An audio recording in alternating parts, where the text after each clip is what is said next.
Alright guys, so I replaced the thermostat on the Evo and finally started running good. No more overheating, runs perfect now. So I just wanted to introduce the car. I know many of you guys know me from Instagram, but here it is. Got a VIS carbon duckbill, and this is my favorite body style Evo. I mean, technically there was like only two because the Evo X stayed the same after '08. But yeah, this is my favorite body style on the Evo 9 RS, the black door handles. I love it. It's my favorite with the Recaro seats. As you guys know, the RSs did not come with power or anything. Came with these, so you gotta roll it up like the old school ones. I like it. I got no complaints. We got a half cage in here, fire extinguisher obviously since we're running on E, and my pumps, I have a dual Walbro 450 pumps that we hardwired in there. Plenty of fuel, plenty. We got some Rays on here with some street tires, nothing too crazy at all. All right, so just a quick overview. We got a 4-inch ETS front mount, and we got a 64-66 ball bearing forward facing kit. We got BS Fab twin scroll, and we got obviously a hood exit, and we got Diamond Fab recently did this. The intercooler piping went from a 2.5 to a 3-inch intercooler. It has a built trans from Chev Trans, obviously fully built motor from Butcher. It has still the 2.0, but it's been doing me well. Fuel lab, fuel pressure regulator. We got FIC 2150 radial fuel rail. I mean, anything you could think about it. The transfer case on this is also built.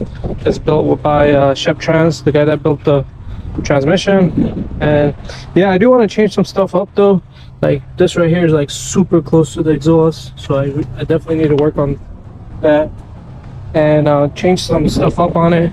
I want to fix that bumper, it cracked right there, so I gotta fix that too. But overall, I mean, car looks good, drives good, and yeah. So it made like 605 on a Mustang dyno, which reads a little bit lower than a dyno. I think it's not by much, but by a little. And made like 605, but we were having some issues, you know, with some piping, so we had to get that all sorted out and fixed, which we did. So we might be going back on the dyno very soon here, and we're hoping to crack 700, maybe 800.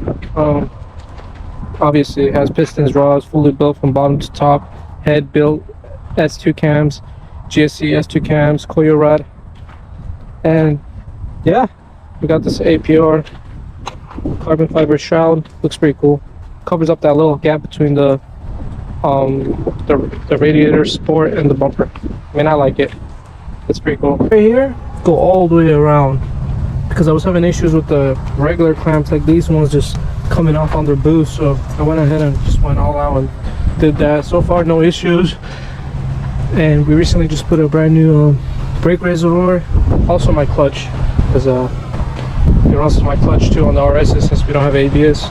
And this we upgraded this clutch line that runs to the reservoir. Also, it goes to my slave cylinder, and car's been running perfect. We got torque solution mounts obviously all around, and we got Butcher's coil pack. Inside don't got much done. It's just sub-built steering wheel, obviously the half cage that I talked about, and then we have AEM gauges for boost, air fuel ratio, and oil pressure. And then those are for water temperature, oil temperature, and a volt. So, and then the shifter is just a torque solution short throw shifter with 550 gram shift knob. I mean, it's easier to throw it into gear. I was having issues with.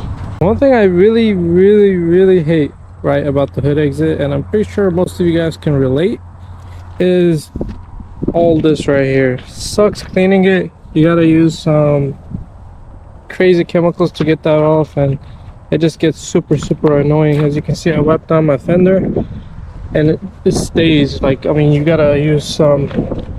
Let me show you what I use. Shout out to one of my friends that recommended it to me. It gets most of it off, but still leaves a little bit of a residue. And Yeah, that's one thing I really hate is getting that cleaned off. Like, I had it on the back with the Tomei on my old setup. I don't know, I liked it. I might actually go back to that setup with the Tomei, with this setup. I think it will sound dope with the 64, 66 and a Tomei. I don't know, maybe the turbo will spool louder. We'll see. I might do it, I don't know yet. But yeah, overall, this is the car, guys. I hope you guys enjoyed my journey. We'll be making a lot of videos with this. Obviously, we got the gap cam. Just waiting for the camera, and we're gonna be releasing some crazy footages of getting gap in a lot of cars or getting gapped. We'll see. Most likely getting gapped. Just kidding.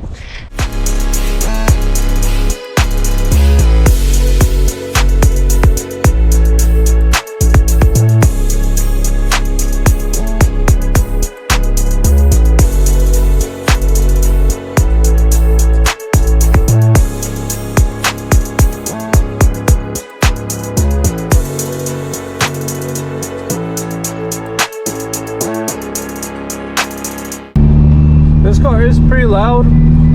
Just driving around, it does get a little bit loud and irritates your ear a bit. If you have the windows all the way up, it's actually pretty quiet in here. Yes, I am wearing flip-flops. Don't judge me. I'm just out here making a quick